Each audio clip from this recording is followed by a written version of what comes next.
let's go for one more here. This is from Coop, they, them in New York. What is sophistry and why is it not okay? And is there ever a good time for it?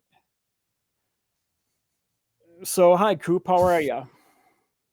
I'm doing good. How you doing, Kelley? How you doing, Damien? How you doing, guys? Good. Hello. Well, thanks for calling. Yeah, thanks for having me. Do you need a definition of sophistry or? Yeah, definitely. Yeah, I didn't look it up, so I was going to look it up, but I thought I would just get it from you guys. It would be. Go ahead. You want to go, Damien? Yeah, I was going to say, sophistry to me basically means an elaborate web of lies, half-truths, deceptions. Yeah, that would be like, when someone says sophistry, that to me is what, yeah. With the intention of lying, of deceiving somebody, building a whole web of lies with the intention of actually trying to deceive someone. Because I would say, like, the idea of Santa Claus, is Santa Claus an idea of sophistry that we use as a positive moral reinforcement mechanism for our kids? Yeah, I would say so. You know, is planning a surprise, is lying to your friend to plan a surprise birthday party a form of sophistry? Gee, I mean, that's I'd say that's in question. You know, I'm just getting, like I said, I mean, I didn't know the definition of sophistry. I thought it was like, had something to do with philosophy and knowledge but twisting it and making it sound all fancy and fluffy and not really getting to the truth of what those words actually mean. Yeah, I'd agree. Like, I think we're both looking at the same thing, just from different sides. Mm-hmm. Yeah. And Kelley, do you agree with Damien, Kelley? Yeah, and I don't. Again, and I'm going to go on to answer that second. The why is it not okay? It would be okay if you think the ends justify the means. I don't.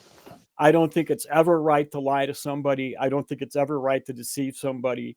When they find out that you've done that, they're going to turn against you. So there's no reason why you should ever use that as a tool to gain somebody's trust.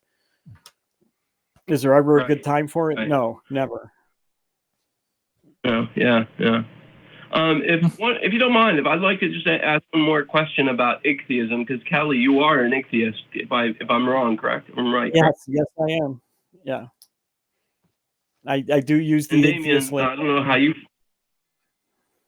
Like, are you, Kelley? Are you in? I don't know where you fall in ichtheism, Damien, but you can comment on this if you'd like. Of course, it's not my show. So, but like, Kelley, are you an ichtheist because of the contradictions in the Bible where God says, "I am God and I do both good and evil. I do both good and bad, and I create both good and evil," and and all these different things. My atheism goes beyond the Bible, because I don't believe that any God is. Mm-hmm. We have an unambiguous definition of any God, and that's one of the problems that we have all these different gods that people think exist, and they're all different gods. That's my problem. And even people who believe in the same God, even people who go to the same church, who are sitting right next to each other in the pew, often don't have the exact same definition of what they believe God is. Mm-hmm. And that's why I'm an atheist. Yep. Yeah, I think I'm starting to go to the extent of like accepting atheism as well, which I think is helping my deconstruction process. Like, I'm looking into atheism and I'm starting to see how it could help my deconstruction process big time. Mm-hmm. Coop, I would. This is one question that kind of pushed my deconversion along, and it's this: if you didn't have the Bible or the church, how would you prove God exists?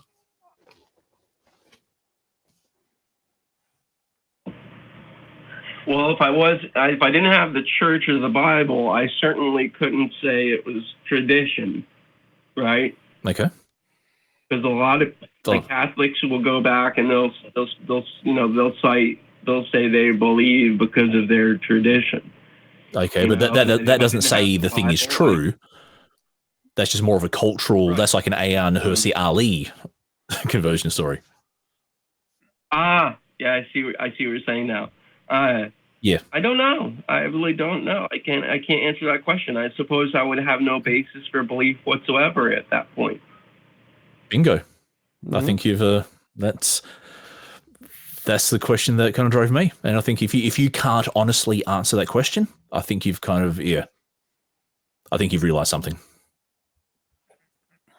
Yeah. And I'm just it's the one thing about deconversion, and I've been talking a lot on this show about it, and the one thing about deconversion, and I just like to put a plug in for RFR, Recovering from Religion.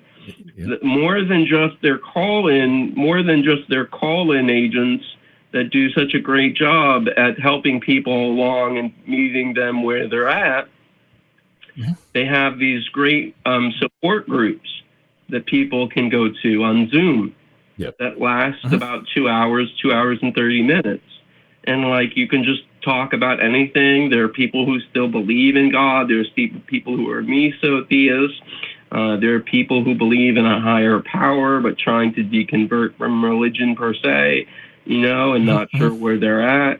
It's just, it's great. It's great for community.